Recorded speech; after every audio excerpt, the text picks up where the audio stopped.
Segunda carta del apóstol Pablo a los Tesalonicenses, capítulo 2, nos dice Pablo: pero con respecto a la venida de nuestro Señor Jesucristo y nuestra reunión con Él, os rogamos, hermanos, que no os dejéis mover fácilmente de vuestro modo de pensar, ni os conturbéis ni por espíritu, ni por palabra, ni por carta, como si fuera nuestra, en el sentido de que el día del Señor está cerca. Nadie os engañe en ninguna manera, porque no vendrá sin que antes venga la apostasía y se manifieste el hombre de pecado, el hijo de perdición, el cual se opone y se levanta contra todo lo que se llama Dios o es objeto de culto, tanto que se sienta en el templo de Dios como Dios, haciéndose pasar por Dios. ¿No os acordáis que cuando yo estaba todavía con vosotros os decía esto? Y ahora vosotros sabéis lo que lo detiene, a fin de que a su debido tiempo se manifieste, porque ya está en acción el misterio de la iniquidad, solo que hay quien al presente lo detiene, hasta que él a su vez sea quitado de en medio. Y entonces se manifestará aquel inicuo a quien el Señor matará con el espíritu de su boca y destruirá con el resplandor de su venida. Inicuo cuyo advenimiento es por obra de Satanás, con gran poder y señales y prodigios mentirosos y con todo engaño de iniquidad para los que se pierden, por cuanto no recibieron el amor de la verdad para ser salvos. Por esto Dios les envía un poder engañoso para que crean la mentira, a fin de que sean condenados todos los que no creyeron a la verdad, sino que se complacieron en la injusticia. No debemos ser muy ajenos a las influencias nocivas para el alma, porque hay una estructura de poder muy organizada y jerarquizada que tiene un dominio eficaz y extraordinario para engañar a los hombres, para seducirles y para hacerles caer. De esto la Iglesia todavía no se ha enterado, pero lo mismo un siglo de esto se da cuenta. Este sistema corrompe de forma sistemática la sabiduría humana en todas sus vertientes. De ahí que vemos su impacto en el campo de la música, de la política, de las ciencias, de las letras, de las artes, de la educación. Absolutamente todo está corrompido. Y en nuestro siglo, más que en otros anteriores, la evidencia es aplastante. Todo ha sido contaminado y manifiesta un estado completamente corrompido por el propio hombre como consecuencia de que sus facultades están corrompidas. Todas nuestras facultades están corrompidas. Y esto cada vez se ve con más claridad en nuestra época si logramos observar. Desde luego, si estamos enviando WhatsApps y en las redes sociales vamos a aprender poco. Pero si observamos el mundo que nos envuelve y el alcance del mal que se pretende, pues veremos que realmente es mucho peor de lo que imaginábamos en nuestras peores pesadillas. Por eso nuestro Señor identifica el corazón como el lugar de donde proceden los malos deseos y todo lo que contamina al hombre. Por esta razón también nos advierte la Escritura de que sobre toda cosa guardada, guarda tu corazón, porque de él mana la vida. Lo que ocurrió en la caída, como ya hemos visto en sermones anteriores, es que el hombre perdió su libertad. Esto la Iglesia todavía no se ha enterado, pero es lo que enseña la Escritura. El hombre perdió su libertad y quedó sometido como esclavo de Satanás. Así viene el ser humano a este mundo, como esclavo de Satanás. No viene como hijo de Dios, por mucho que la Iglesia Católica se empeñe en decir que todos los seres humanos son hijos de Dios, y ahí tenemos a la Iglesia Evangélica que repite como un papagayo la doctrina católico-romana. La Escritura enseña que eso no es así, que nacemos siendo hijos de Satanás, siendo hijos de ira, que es lo que éramos todos antes de que Cristo nos salvara, hijos de ira. También el hombre perdió en la caída su libre albedrío.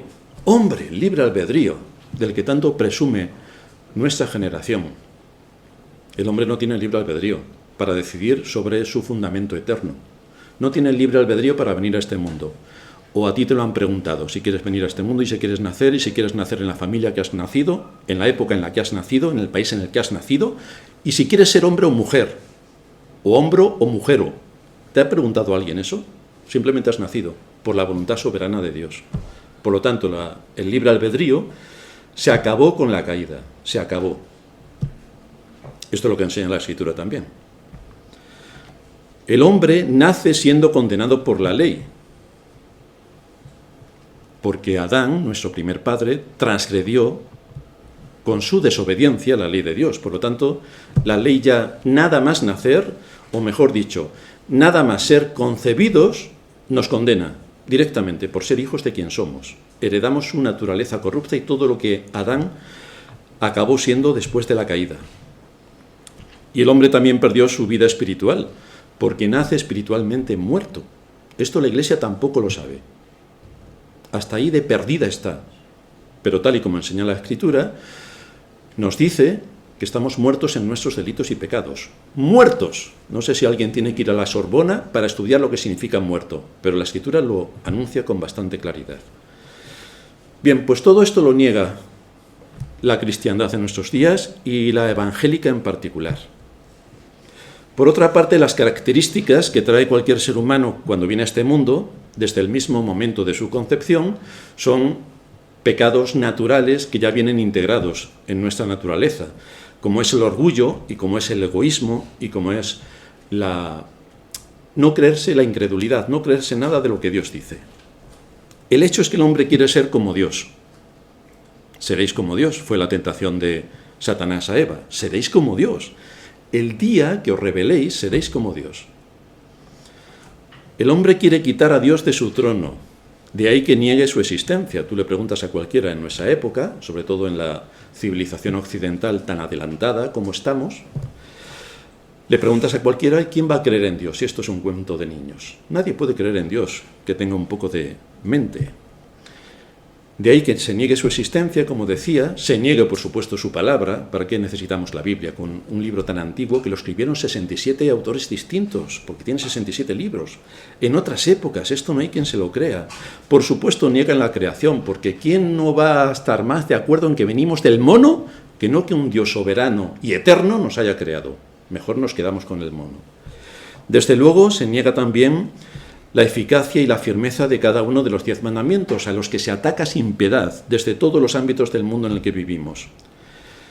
Y, por supuesto, la Iglesia. ¿Para qué va a saber la Iglesia de memoria los 10 mandamientos? ¿Qué le importa a la Iglesia los 10 mandamientos? A cualquier cristiano que se llama cristiano y que dice que lleva 500 años en una iglesia, le pregunta sobre los 10 mandamientos y lo primero que te dice, el primero es amarás a Dios sobre todas las cosas, con lo cual no hace falta que siga. Bienvenido al mundo católico romano, porque eso no es lo que enseña la palabra de Dios. Además, a todo esto se añade que entre los que se llaman creyentes se niega la revelación especial de Dios en las Escrituras porque la retuercen para que se adapte a la época en la que nos ha tocado vivir. Hombre, qué mejor que tener ahora una pastora aquí delante de nosotros que con minifalda y buen escote nos dirija a todos en la alabanza y cantemos todos con alegría un par de guitarras eléctricas, una batería y todos aquí moviéndonos al compás de la música estratosférica. Así que todo lo que enseña Dios en su palabra, de acuerdo a cómo se debe hacer un culto reverente y solemne, ¿para qué nos importa a nosotros un culto de semejante manera? A la Escritura la despojan de su autoridad y trivializan todo lo que tiene que ver con la creación, diciendo no. Bueno, aunque la Biblia dice que Dios creó el mundo en 6 días y al 7º descansó, lo que nos quiere dar es una idea de cómo a lo largo de millones de años se han establecido 6 periodos y bla, bla, bla, bla, bla, bla. Entonces lo que dice Dios en su palabra no nos vale, porque lo tenemos que adaptar a la moda de nuestro momento, porque a ver quién defiende delante de un mundo caótico como es el que vivimos, que podemos defender la idea de 6 días. Pero el mismo Señor Jesucristo ratificó este asunto, y de hecho en el 4.º mandamiento, cuando nos dice, acuérdate del día de reposo para santificarlo, porque en 6 días hizo Jehová los cielos y la tierra. Así que lo ratifica en el 4.º mandamiento y luego nuestro Señor también lo ratifica en su enseñanza. Por lo tanto, ojo con el hecho de que la Iglesia niegue la creación tal y como aparece en las Escrituras, porque entonces se está negando todas las Escrituras, ya que en el libro de Génesis, un libro histórico, se encuentran todas las bases fundamentales de la doctrina. Por supuesto, los creyentes también despojan a la Escritura de la legislación, los 10 mandamientos. No tenemos que cumplir los 10 mandamientos, queridos hermanos, porque vivimos bajo la gracia, no bajo la ley. Por lo tanto, la ley no nos vale. que cada uno haga lo que bien le parezca. Y por supuesto tampoco vamos a tener en mente la redención tal y como la anuncia la Escritura y tal y como la enseña. Desde luego en este último campo, el de la redención, el mal es de mucho más alcance por la deshonra que supone para el nombre sagrado de Dios que se atente de una manera tan fulminante contra el aspecto de la redención. Se le atribuye al hombre la última palabra y decisión para ser salvo, y por lo tanto se le niega a Dios su poder soberano para salvar. Porque antes que el poder soberano de Dios para llevar a cabo este propósito, está la voluntad de un ser humano corrupto y corruptible, que es quien decide en última instancia si quiere ser salvo o no, de acuerdo a su entenebrecido entendimiento. Esto es lo que se defiende en la mayoría de las iglesias, pero se defiende esto por una falta enorme de profundidad bíblica para enseñar desde la perspectiva divina cómo Dios lleva a cabo la salvación. No desde la perspectiva humana, que tenemos otro enfoque, sino desde la perspectiva divina, cómo Dios lleva a cabo la salvación. A esto se le añade que el ser humano pervierte también, el cristiano, pervierte la gracia de Dios, porque se asume como algo que es enviado a todos los hombres sin excepción. Dios envía su gracia a todos los hombres, no confundir el envío de gracia a todos los hombres con la predicación del Evangelio a todos los hombres. Pero en la cristiandad, especialmente los evangélicos, dicen que Dios envía su gracia a todos los hombres, sin excepción, y por lo tanto todos los que quieran pueden ser salvos según la voluntad de cada ser humano caído y corrupto, como si fueran libres, como si tuvieran libre albedrío, como si estuvieran resucitados de la muerte, como si tuvieran todas sus facultades como las tenía Adán antes de caer. Así que asumen que esto es así, y por lo tanto cada ser humano se puede salvar cuando a él le dé la gana, independientemente de lo que Dios haga. Esto lo que nos demuestra es un desconocimiento superlativo de la doctrina que aparece en la Escritura a lo largo de todos sus libros, porque demuestra un gran desconocimiento de cómo Dios salva. Y desde luego los que dicen que hoy somos salvos por la fe, que los que vivieron antes de Cristo fueron salvos por las obras, y por eso nosotros vivimos en el mundo de la gracia, y por lo tanto somos diferentes a los que vivieron antes de Cristo, deberían leerse el capítulo 11 de Hebreos, si no lo han leído en la vida, porque lo mismo descubren algunas cosas importantes. Y es que el método que Dios lleva a cabo para salvar desde que Adán cayó, el único método que Dios lleva a cabo para salvar es la fe. Y la fe en Cristo, de quien se preocuparon los profetas desde el inicio en anunciar. La fe en Cristo.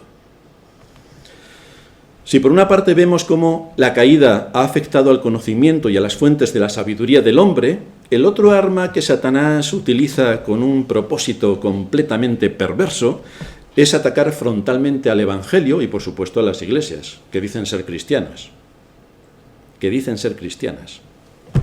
Hoy veremos algunos aspectos que nos siguen introduciendo en la serie que estamos impartiendo sobre las doctrinas de la gracia, pero que tenemos que analizar cuál es el contexto histórico para que se desarrollen las doctrinas, de dónde se rescatan las doctrinas y en qué situación vivimos en el mundo en el que estamos y cómo vivieron nuestros antepasados en el contexto de la predicación sana de la palabra de Dios o de la perversión de la palabra de Dios, que siempre ha habido. Así que vamos a ver 4 puntos. En primer lugar, el engaño. En segundo lugar, los patrones de conducta. Tenemos que observar.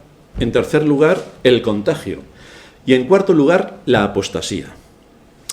Así que vamos a ver el engaño, porque no hay nada más sutil que disfrazarse como alguien de dentro para corromper desde dentro. Por ejemplo, vivimos en un país que se llama democrático.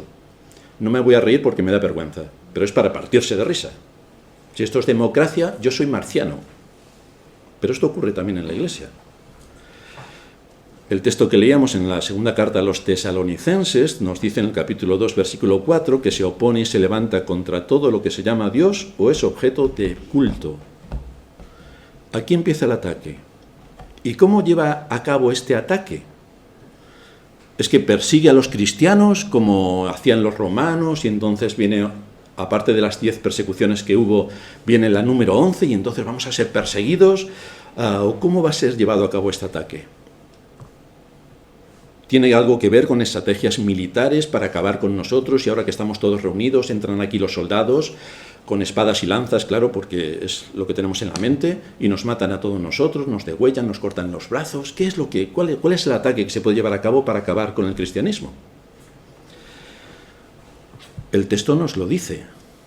Se sienta en el templo de Dios como Dios, haciéndose pasar por Dios. ¿Cuál es el engaño al que uno puede estar más sometido? A que tú creas que algo es real cuando es completamente mentira. Pero tú crees que es real. ¿A quién están adorando hoy las miles de iglesias que supuestamente se reúnen para adorar? ¿A quién están adorando? Desde luego que según lo que Dios establece en su palabra, no le están adorando. Lo están adorando de acuerdo a sus deseos, a sus sentimientos, a sus emociones y a la parafernalia del circo que nos inunda en nuestra época. En eso sí, pero de acuerdo a lo que Dios enseña en su palabra, no le están adorando. Si lo que identifica a una iglesia como tal es el rótulo de la puerta, entonces estamos siendo engañados por nuestro más mortal enemigo, porque no porque ponga en la puerta iglesia, esto es una iglesia, no porque lo ponga en la puerta. Nuestro país pone democracia, pero quien se quiera creer que esto es una democracia es que está soñando. Y lo que determina si una iglesia lo es o no, nada tiene que ver en cómo yo me siento. No tiene que ver en ninguna otra cosa, sino en cómo se está adorando a Dios en el día que Él ha convocado para este propósito, y cómo el pueblo de Dios unido está rindiendo el tributo debido a su nombre. Esto es lo que determina lo que es una iglesia.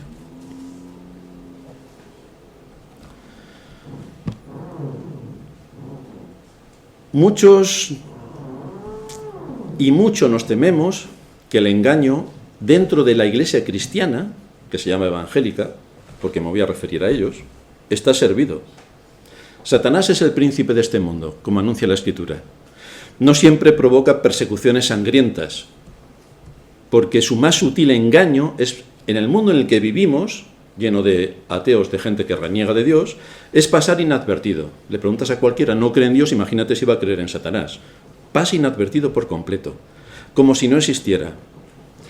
O bien su plan en el contexto de la Iglesia y a lo largo de los siglos de cristiandad es hacerse pasar por Dios.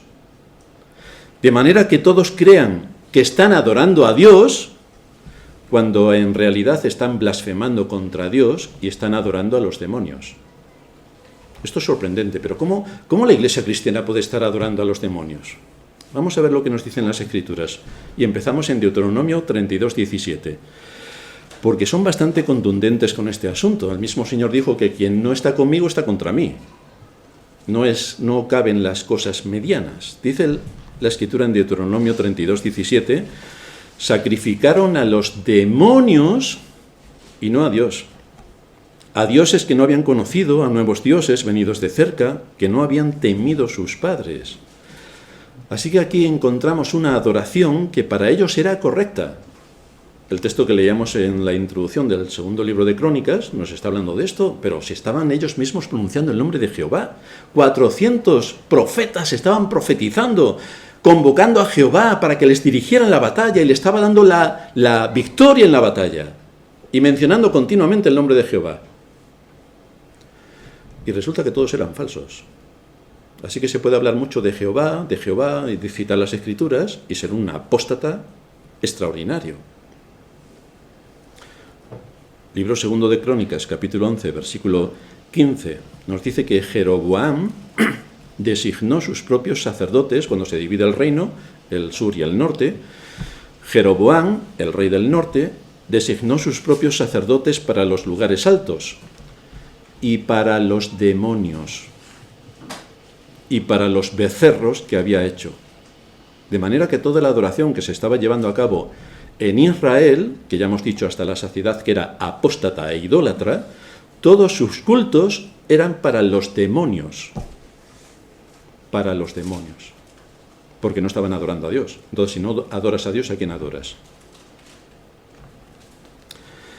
El libro de los Salmos, capítulo 106, versículo 37, sacrificaron sus hijos y sus hijas a los demonios.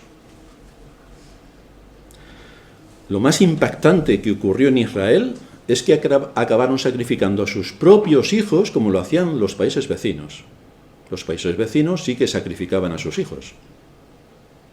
E Israel, teniendo la revelación de Dios, acabó sacrificando a sus hijos a los Baales. Por lo tanto, esto es un sacrificio, dice el salmista, a los demonios. El apóstol Pablo en 1 de Timoteo 4 dice que el Espíritu dice claramente que en los posteros tiempos algunos apostatarán de la fe, escuchando a espíritus engañadores y a doctrinas de demonios. Pero esto lo está diciendo dentro de la iglesia, no fuera. Lo está hablando y se está dirigiendo a la iglesia. A la iglesia. Cuando tú no adoras de acuerdo a lo que Dios establece en su palabra, estás adorando a los demonios. Claro, si esto lo decimos fuera, que nadie se va a enterar, nos ametrallan. En realidad nos da igual que nos ametrallen, es lo que dice la Escritura. Que una adoración falsa es una adoración a los demonios.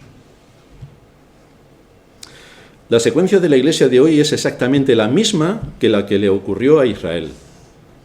Se alejaron de la doctrina, se olvidaron de los mandamientos, siguieron la corriente de su mundo y acabaron en una apostasía descomunal, que es lo que hoy está ocurriendo en la iglesia. Porque habla a cualquiera de los creyentes medios en las iglesias evangélicas de doctrina y verás lo que te dicen. Doctrina, eso es una palabra nueva del diccionario. Doctrina. Eso de doctrina me suena fatal. Seguro que es de Calvino o algún hereje que los tendrían que matar a todos. Doctrina. A todos aquellos del pasado, el Señor les envió profetas desde temprano y sin cesar para advertirles precisamente de esto, de que se habían olvidado de las doctrinas, que se habían olvidado de los mandamientos, que se habían olvidado de su palabra. ¿Y qué nos dice Esteban cuando hace el recuento de lo que sucedió en Israel y llega hasta su etapa histórica? Dice en Hechos 7:52, ¿a cuál de los profetas no persiguieron vuestros padres? Que os estaban hablando de la doctrina. ¿A cuál de los profetas no persiguieron vuestros padres? Y mataron a los que anunciaron de antemano la venida del justo. Así que cuando te dispones a hablar lo que enseñan las Escrituras, te pasa como a Micaías, que en el texto de introducción que leíamos, el rey lo mandó a encarcelar, porque siempre me profetiza mal. Claro, me está diciendo que no voy a ganar la guerra, y yo quiero ganar la guerra. Así que el que me profetiza mal se va a la cárcel. Pero es lo que Dios está hablando. Entonces, ¿nos regimos por lo que Dios está hablando o nos dejamos llevar por la corriente de este mundo y hacemos lo que la corriente de este mundo está haciendo? Lo que nos están diciendo estos textos que hablan de los demonios es que los que hoy se llaman creyentes, al igual que hizo Israel durante toda su historia, están sacrificando hoy, 31 de julio, están sacrificando hoy a los demonios. Eso es lo que están haciendo. No dudamos de que la gente que se congrega en la mayor parte de las iglesias tiene buenos propósitos. Y es buena gente desde la perspectiva humana. Son buenas personas desde la perspectiva humana. Pero Dios no salva a las personas porque sean buenas, sino porque son obedientes a su palabra, tienen temor de Dios, les afecta todo lo que tiene que ver con las Escrituras y mueven su voluntad para andar de acuerdo a lo que Dios establece en su palabra. No se dejan llevar por la corriente del mundo, son firmes en la fe. ¿Cómo se ha llevado a cabo esta obra siniestra a lo largo de la historia de la Iglesia hasta llegar a nuestros días? Pues esto es lo que nos indica nuestro punto 2 en cuanto a los patrones de conducta, porque hay patrones de conducta que se repiten, por lo tanto, si observamos, veremos la situación. Vamos a dar algunos trazos. En el siglo IV, tras ser declarado el Imperio Romano como católico, es decir, ya la Iglesia, el Imperio Romano se convierte al catolicismo, evidentemente la Iglesia en vez de ser católica, pues se hace romana. No tenemos que olvidar esto porque la Iglesia católica romana nace de ahí. Nosotros somos católicos, pero anteriores a los romanos, al concepto de Iglesia romana, como se tiene hoy. En el siglo IV, tras ser declarado el Imperio Romano como católico, hubo una gran mezcla de lo sagrado y lo profano, ya que se asumió toda la idolatría que venía de los anteriores imperios. Y para mantener lo que se llamó la Pax Romana, pues se hubo que ser un poco condescendiente y tener manga ancha con todo lo que traía también la cultura y la religión. Por esta razón, Isis y Horus, que vienen de tiempo de los asirios y babilónicos, Isis y Horus se convirtieron en María y el niño. Ya lo tenemos aquí. Neptuno le pusieron una capa y se convirtió en San Pedro. Y así con el resto de imágenes que aparecen en la Iglesia Católica. De manera que hubo una absorción de todo el paganismo, se le cambiaron los nombres y se integró en el supuesto cristianismo. Pero la idolatría seguía campando a sus anchas. Eso sí, con distinto nombre. A la vez también hubo ataques contra la doctrina. Recordamos cómo Agustín combatió fuertemente a Pelagio por el asunto del pecado original, que Pelagio decía que no había sido tal, simplemente se quedó un poco tocado Adán, pero no cayó, como enseñan las Escrituras.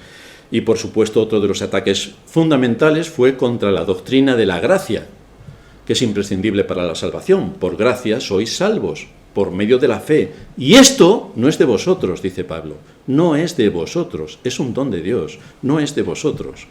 Pues aquí tenemos los dos puntales fundamentales donde combatió San Agustín contra Pelagio. Con el paso del tiempo, las grandes discusiones teológicas, que nos mostraban por lo menos un nivel de inteligencia bastante importante, dieron lugar a la superstición. Así que la inteligencia se evaporó y en vez de estudiar con profundidad y por lo menos tener un debate lógico, pues acabamos siendo supersticiosos. Ya no se hablaba de teología, sino de asuntos completamente absurdos e ilógicos, espiritualoides y buenistas, como los que nos tocan en nuestros días. Cuando llegamos a la Edad Media, podemos ver la necesidad de la reforma en la Iglesia. ¿Pero por qué razón se necesitaba la reforma en la Iglesia, en el siglo XVI precisamente?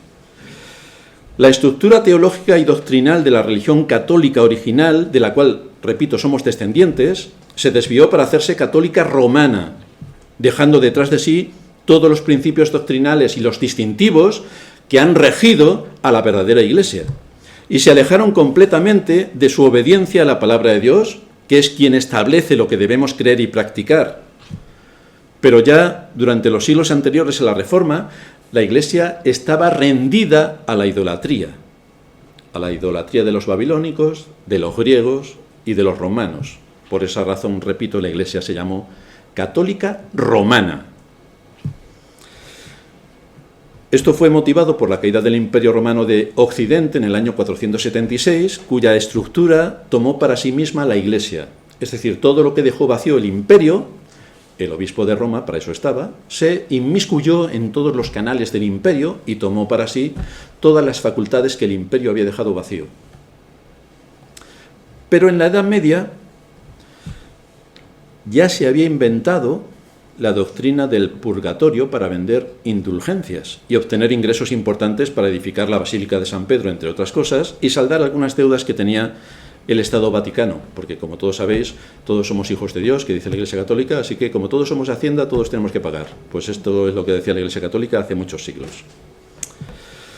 Pero también lo hace hoy nuestra sociedad y nuestros políticos. Tenemos el clima cambiático. Digo clima cambiático para no decir el cambio climático, que nos están dando la paliza hasta aburrirnos. Y por esa razón hay que subir los impuestos.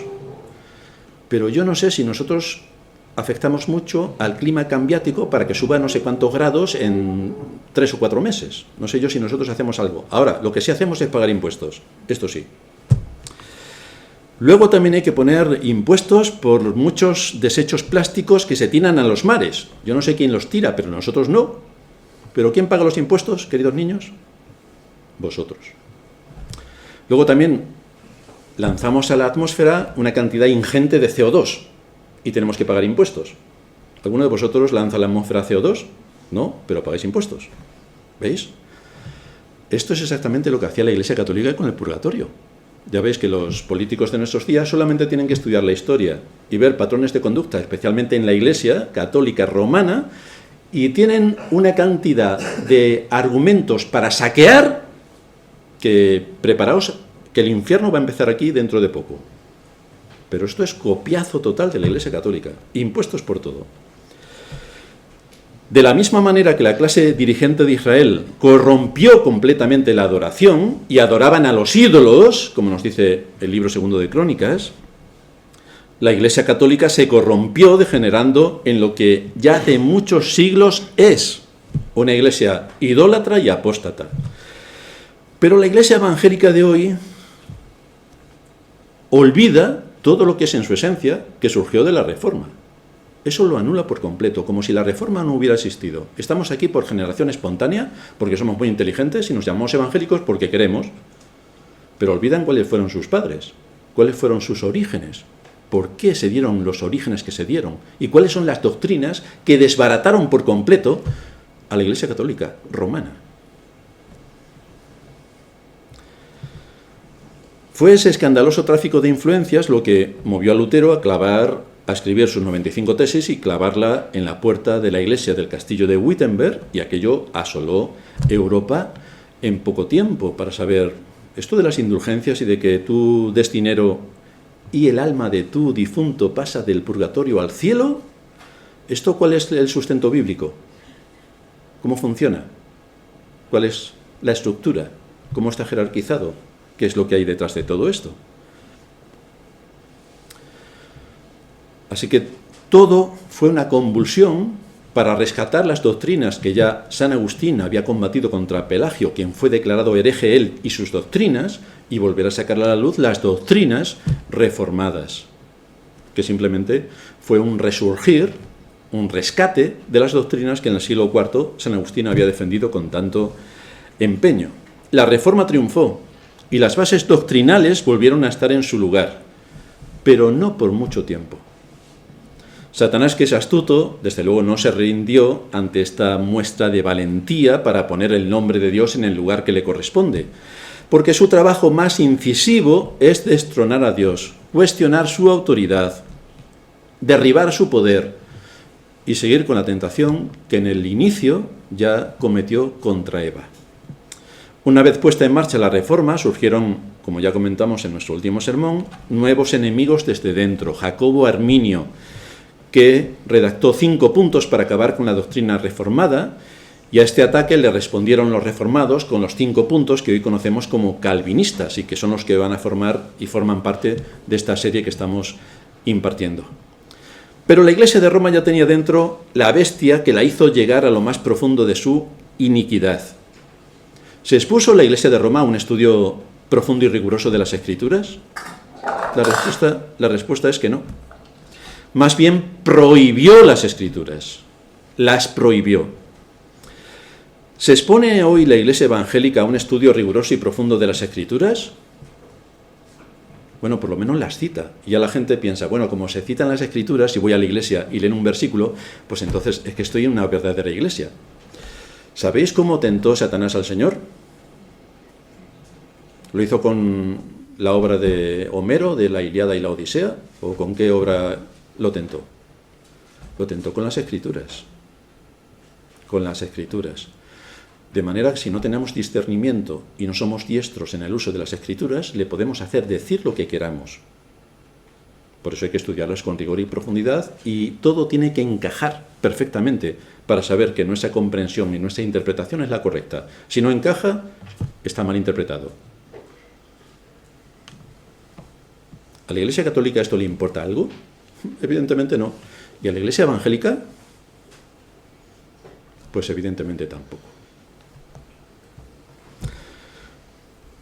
Volviendo a la Iglesia Católica. Los que lean el catálogo de reliquias que tiene la Iglesia Católica, porque tiene también, son gente que piensa bastante bien en cómo hacer las cosas. No hacen el payaso como los evangélicos en las iglesias, veis que ellos tienen orden y la liturgia es correcta, no como los evangélicos que hemos degenerado en lo más absurdo que uno se puede imaginar, pero los católicos no. En eso tenemos que darles la razón. Y tienen también un catálogo de reliquias. Los que lean el catálogo de reliquias comprenderán por qué Calvino ridiculizó las imposturas con las que un pueblo supuestamente cristiano y crédulo estaba siendo engañado, y limita sus observaciones a las llamadas reliquias de las cuales tiene conocimiento. Calvino tenía una memoria extraordinaria. Y entonces empieza a recordar. Y dice en uno de sus libros: aunque muchos se esconden bajo el nombre de Constantino, el rey Luis o alguno de los papas, no son capaces de poder probar por qué se precisaron 14 clavos para fijar en la cruz a nuestro Salvador. Porque resulta que hay 14 clavos en 14 iglesias que son los que le pusieron a Cristo. Entonces, ¿cómo es que hay 14 clavos? ¿Y esto? Que fue preciso trenzar todo un seto para hacer su corona de espinas. Con todas las espinas que hay repartidas por todas las iglesias, desde luego te dan para hacer 18 coronas. Por eso Calvino dice, ¿y esto? Que la punta de la lanza produjo 3 heridas diferentes, porque es así como lo interpretan distintas iglesias católico-romanas. Que su única túnica, porque ya sabéis que su túnica era de una sola pieza, por eso la repartieron entre sí mis vestidos, y entre mis ropas echaron suertes, porque no se podían partir, era de una única pieza.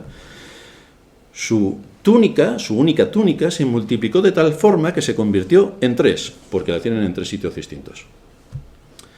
Que metamorfoseó varias veces sus vestiduras para celebrar la última cena, o que una servilleta había producido otras muchas servilletas, como una gallina pone pollitos, porque la servilleta también la guardan. La servilleta que el Señor usó para la Santa Cena está en diversos sitios de las iglesias católicas. El trozo de pescado asado que Pedro ofreció a Cristo cuando se le apareció en la orilla del mar tuvo que haber sido maravillosamente salado para que pudiera conservarse a través de tantos siglos, porque también hay una iglesia que tiene el trozo de pescado que Pedro compartió con el Señor. Fijaos qué inteligente fue Pedro para guardarlo, ¿eh? Hay 6 apóstoles, de los 12 hay 6 de los que se tienen restos, cada uno de los cuales tuvo 2 cuerpos, según los restos que hay de ellos, porque están en diferentes iglesias.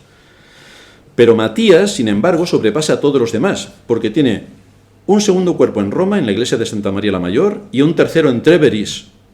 Así que Matías, el último de los apóstoles, tiene 3 cuerpos, según la iglesia católica romana.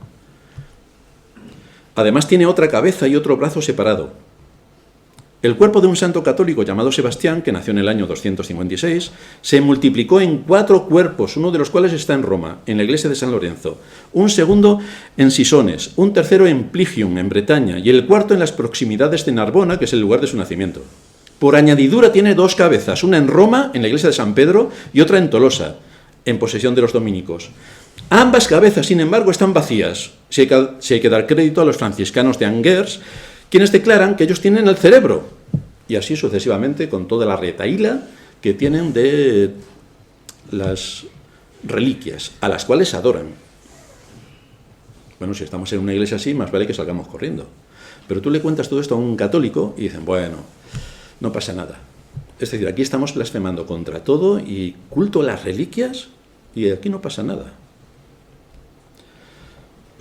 Calvino termina diciendo, tan completamente mezclados y desperdigados están estos cuerpos que es imposible tener los huesos de cualquier mártir sin correr el riesgo de venerar a los de un bandido, a los de un ladrón, a los de un perro, a un caballo o a un asno. No sabes qué es lo que hay ahí, porque con tantos cuerpos repartidos por tantos sitios, pues así estamos. Así que vemos que cuando llegamos a la Edad Media se había pasado de un estudio teológico profundo de las Escrituras para sacar a la luz las doctrinas, para rendir el culto de una mente instruida al Dios eterno. Estamos, como ocurría en tiempos de San Agustín, en medio de una absoluta idolatría, o como ocurriera en Israel a lo largo de casi toda su historia, en tiempos de apostasía, que le estaba exactamente lo mismo. Lo que la palabra de Dios dijera, los mandamientos y todo lo que tenía que ver con las profecías respecto a la venida de Cristo, les daba exactamente lo mismo, igual. El humanismo, el buenismo, siguió haciendo mella en la Iglesia, que surgió de la Reforma, y en vez de dirigir su mirada a las sendas antiguas, siguió como ya ocurriera con el pueblo de Israel, o con la Iglesia católica romana, arrasados por la corriente de moda, sin un criterio lógico y profundo de las Escrituras. Y esto es lo que hoy tenemos. Una fauna increíble de hacedores de maldad que trabajan desde dentro de la Iglesia para destruirla, de manera que es irreconocible ante el espejo de la Escritura. es irreconocible la Iglesia de nuestros días delante del espejo de la Escritura, y por esta razón podemos afirmar sin temor que se han convertido en sinagogas de Satanás. Pero esto no es nuevo, esto es lo que ya ocurría en Israel.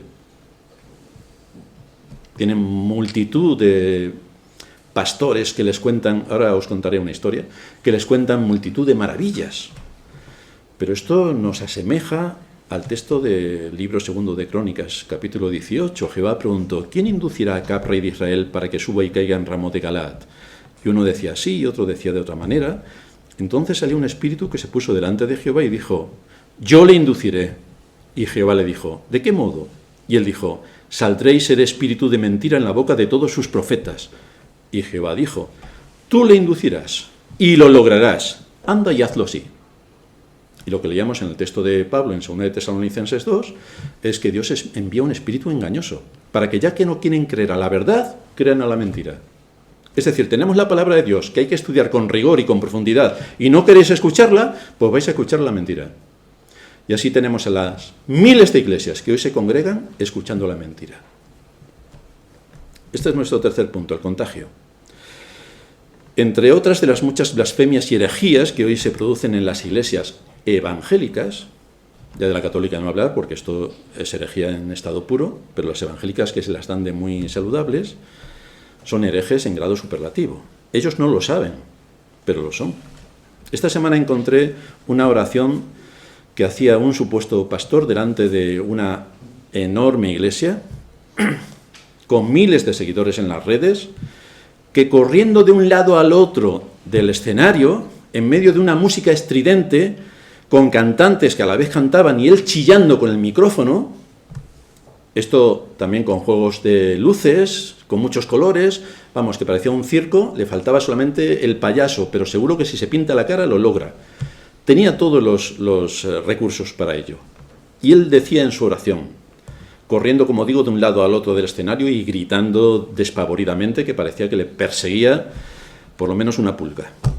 Rompiendo toda cadena. Ahora que espero que nadie me haga un corte a lo que voy a decir para decir: mira lo que predican en esta iglesia, porque entonces ya sería el colmo del colmo. Rompiendo toda cadena. Voy a dar un poco de entonación a la voz, porque si lo leo tal cual sería muy aburrido. Le tengo que dar entonación. Pero espero que nadie corte esto. Rompiendo toda cadena, deshaciendo todo yugo, por lo cual las brujerías se rompen, las maldiciones se rompen, brujería, hechicería, espíritus inmundos, vudú, suelta, te lo ordeno.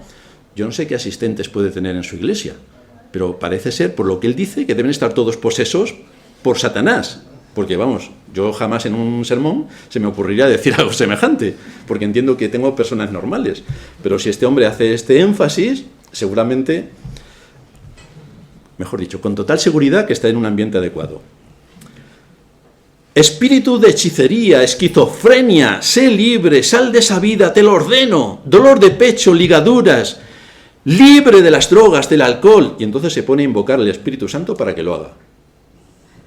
Es decir, si tú eres un borracho, tranquilo, ya vendrá el Espíritu Santo y dejarás de beber, como todo el mundo sabe.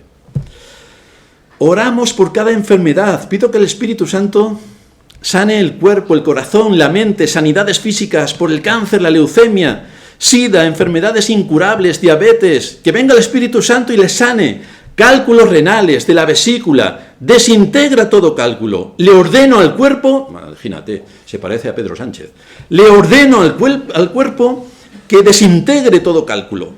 ¿Hay algo imposible para Dios?, dice. Bueno, más blasfemo es difícilmente lograble, pero lo logra. Venid y venid, probadle, dice, probadle. Y veréis cómo abre la ventana de los cielos.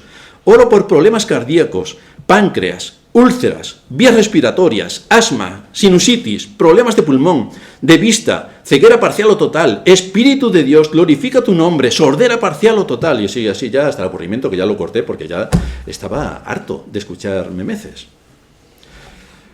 Solamente podía añadir pipas, caramelos, chicles, palomitas, Coca-Cola, no sé. Además se ve que es un hombre que ha estudiado medicina, por lo menos en los tebeos de Mortadelo y Filemón, por lo menos.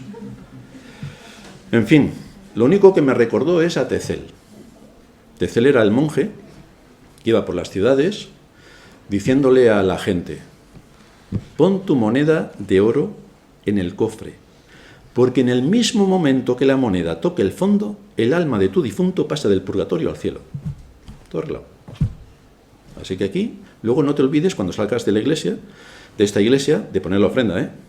Porque si no, no te pensarás que Dios te puede hacer algo por ti si no pones por lo menos 50 euros. Por cosa corregida. Y luego hay que tener fe también en que ocurra. Pero si no ocurre, es que los 50 euros serán poco. Intenta 500, que lo mismo puede que ocurra. Y si no son 500, pon 5.000, porque al final la salud es lo más importante, que es lo que decía Tetzel con su imaginería para la Iglesia Católica. Bueno, pues así estamos los evangélicos. Qué bonito. Estos son surgidos de la Reforma, que supuestamente predican la palabra e invocan al Espíritu Santo para esto. Para esto, invocan al Espíritu Santo, el Espíritu de santificación, la tercera persona de la Trinidad, invocada para este tipo de asuntos. ¿Se puede ser más blasfemo desde una iglesia? Ahora se ponen en el lugar de Dios como Dios y se hace pasar por Dios. Ahí todo el mundo aplaudiéndole, chillándole, gritando, despavoridos. No sé cuántos se sanarían, pero que salieron con dolor de cabeza alguno, seguro. Esto lo que hace el tal supuesto pastor es enviar a la gente al infierno, directamente. Eso sí, se van a ir muy contentos, pero cuando traspasen el umbral de la muerte, lo mismo, su alegría se convierte en tortura. Es algo tan absurdo como que la gente se postre ante un trozo de madera, de metal o de plástico para adorarlo, tal y como hace la Iglesia Católica Romana. Pero es que esto lo hace también la Iglesia Evangélica en otros ámbitos y todavía mucho peores.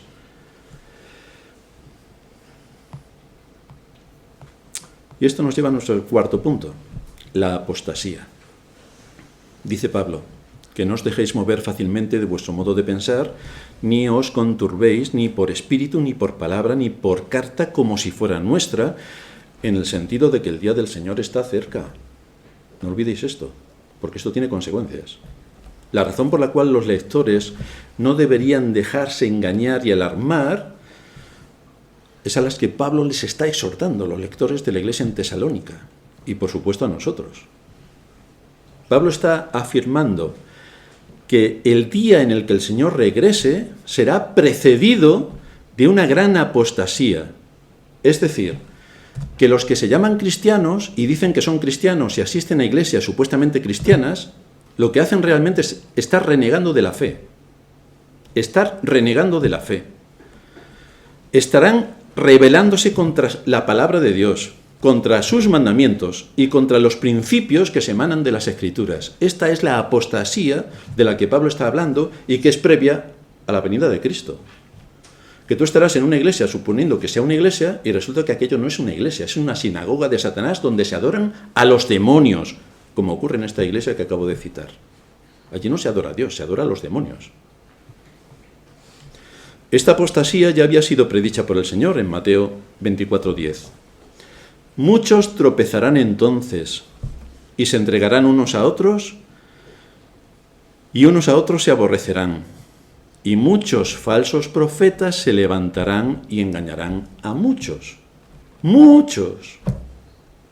Y por haberse multiplicado la maldad, el amor de muchos se enfriará. Claro, si tú estás solo en un lugar donde todas las iglesias son como esta que acabo de citar, ¿tú vas a ir a una iglesia así? Pues evidentemente tu amor se enfría, porque no tienes con quién compartir la palabra de Dios, no tienes con quién unirte para alabar a Dios, para adorar a Dios, para recibir la bendición de Dios, no tienes con quién unirte. El amor de muchos se enfriará. En tiempos del reino de Israel la apostasía se consumó una vez tras otra, hasta que vino su fin como nación. Los profetas continuamente les advirtieron a los israelitas sobre la idolatría y sobre su apostasía, y no oyeron a ninguno. No los oyeron. La mayoría de los israelitas rendían un culto según sus deseos, pero no según la Escritura, que es exactamente como estamos así en la iglesia evangélica. Rinden culto según sus deseos, lo que me apetece, lo que me llena, lo que me satisface, pero no rinden un culto racional al Dios eterno. No. Lo que el apóstol Pablo está diciendo aquí en este texto de 2 de Tesalonicenses equivale más o menos parafraseado a lo siguiente. Dice Hendriksen: tal como la primera venida de Cristo fue precedida por un periodo de apostasía, así también la segunda venida no ocurrirá hasta que una apostasía similar haya tenido lugar. En este caso, la apostasía será renegar de la fe verdadera y mostrar una abierta rebelión contra el mensaje de Dios, que en su palabra establece el culto, la adoración, la doctrina y el hecho más sublime, el infinito precio del sacrificio de Cristo a favor de pecadores que Dios llevó a cabo en su Hijo. Esto es el corazón de la adoración. A este culto que somos convocados no venimos para entretenernos. La Escritura, desde luego, en ningún lugar permite que haya entretenimiento en el culto de adoración, porque estamos hablando del día en el que resucitó Cristo y recordando lo que Él hizo en favor de nosotros. Así que no nos hace ninguna gracia, ninguna gracia. No venimos aquí a partirnos de risa, recordando el sacrificio de Cristo y lo que Él ganó en la cruz para nosotros, y que hoy celebramos como primer día de la semana, el día de la resurrección del Señor, que llevó a cabo para imputarnos su justicia. Pero la mayoría de la gente se dedica a ridiculizar el Evangelio en el día del Señor, y reunidos supuestamente para adorarle, cuando en realidad están adorando a los demonios. A los demonios. El pasaje referente a la apostasía significa que la fe que aprendimos de los apóstoles, esto es lo que está diciendo Pablo, la fe que aprendimos de los apóstoles será finalmente abandonada por muchos de los que se llaman creyentes. Y en este sentido la apostasía será casi total. Bueno, si uno empieza a ver en las redes cómo son las iglesias y cómo adoran, está completamente al 100% de acuerdo con lo que dice Pablo. La apostasía es total, total. Añade Hendriksen: será una deserción de aquellos que han oído el Evangelio y será a gran escala. Muchos, dice el Señor, tropezarán. Muchos falsos profetas se levantarán y apartarán a muchos. El amor de muchos se enfriará. Y lo significativo en todo esto es que esta apostasía se produce dentro de lo que se llama iglesia, porque fuera no son apóstatas. Para ser apóstata tienes que estar dentro de la iglesia. Aquí está la apostasía. Es así como ocurrió en Israel. Es así como ha ocurrido en la Iglesia Católica Romana, que es idólatra y apóstata. Y es así como estamos en la Iglesia Evangélica. Apostasía absoluta, donde la palabra de Dios no significa nada, se la utiliza como muletilla para defender cualquier idea sentimental y hacer un circo cada vez que la gente se reúne para adorar al Trino Dios. Y resulta que están adorando a los demonios. Este texto es enfático, porque el uso del término apostasía señala el hecho de que de una manera general la iglesia visible abandonará la fe verdadera. De esto está hablando. La iglesia visible abandonará la fe verdadera, lo cual implica que las doctrinas serán repudiadas. Hoy son repudiadas las doctrinas. No puedes hablar de doctrina en el mundo evangélico, no puedes hablar de doctrina. Las doctrinas son repudiadas, pervertidas, distorsionadas o simplemente anuladas. A la cristiandad le rechinan los dientes cuando se habla de doctrina, pero es una palabra que aparece continuamente en la Escritura. Del Señor se dice en Marcos 11:18: y lo oyeron los escribas y los principales sacerdotes y buscaban cómo matarle, porque le tenían miedo, por cuanto todo el pueblo estaba admirado de su doctrina. Hoy la Iglesia Evangélica, ¿cómo va a hablar de doctrina? Teniendo payasos. Pero el Señor aquí sí es identificado por su doctrina. Y el mandato de Pablo a Timoteo, que es enfático en grado superlativo, deja bastante claro este asunto. Y además le da lo hemos citado en muchas ocasiones, le da una orden imperativa a los pastores que se deberían poner a temblar todos ellos. Dicen en 2 de Timoteo 4: te encarezco delante de Dios y del Señor Jesucristo, que juzgará a los vivos y a los muertos en su manifestación y en su reino, que prediques la palabra, que instes a tiempo y fuera de tiempo, redarguye, reprende, exhorta con toda paciencia y doctrina. ¿Por qué? Porque vendrá tiempo cuando no sufrirán la sana doctrina. Doctrina. ¿Para qué os quiero? Doctrina. Sino que teniendo comezón de oír, sí, es que queremos ir a la iglesia, porque claro, hemos ido toda la vida a la iglesia y ¿qué vamos a hacer un domingo si no tenemos nada que hacer y nos vamos a aburrir, que no tenemos playa cerca? Pero vamos a la iglesia un rato para entretenernos. Teniendo comezón de oír, se amontonarán maestros conforme a sus propias concupiscencias, que quiere decir conforme a sus propios deseos, a lo que ellos sienten, a lo que les gusta, a lo que a todos nos gusta. Y apartarán de la verdad el oído y se volverán a las fábulas. Así que aquí estamos. Bienvenida a la Iglesia Evangélica. ¿A qué conclusión nos lleva todo esto? El apóstol Pablo dice en 1 Corintios 7:29, por esto digo, hermanos, que el tiempo es corto. El tiempo es corto. Detrás de lo que vemos y vivimos en este mundo, nos encontramos todo este despliegue del mal que está organizado y que tiene inmensos recursos para el engaño. Ya lo hacen en el mundo civil. En la iglesia es estratosférico el engaño, porque se sienta en el lugar de Dios como Dios y enseña como Dios, y resulta que estás adorando a Satanás. Tiene a su disposición el poder de todo el infierno para disponer a los hombres en contra de la verdad y del Evangelio. Este es su principal objetivo. Por tanto, viendo lo terrible de la batalla, y después de ver cómo muchos han sucumbido al poder del enemigo, de tal manera que siguen creyendo que son creyentes, cuando en realidad son impíos, y además se le añade a esto que están profanando el Evangelio, están haciendo una caricatura del Evangelio, están blasfemando contra el nombre sagrado de Dios. Si por la lectura y estudio de las Escrituras hemos identificado al enemigo y cómo se está moviendo y qué es todo lo que está haciendo en su despliegue para el mal, no es necesario que abundemos en lo que Dios nos ha revelado en su palabra para hacer frente a toda esta estrategia del mal. ¿No es necesario que seamos expuestos al estudio riguroso de la palabra? Y que no acabemos diciendo como Acab, el rey de Israel, no quiero a este profeta porque siempre me profetiza mal.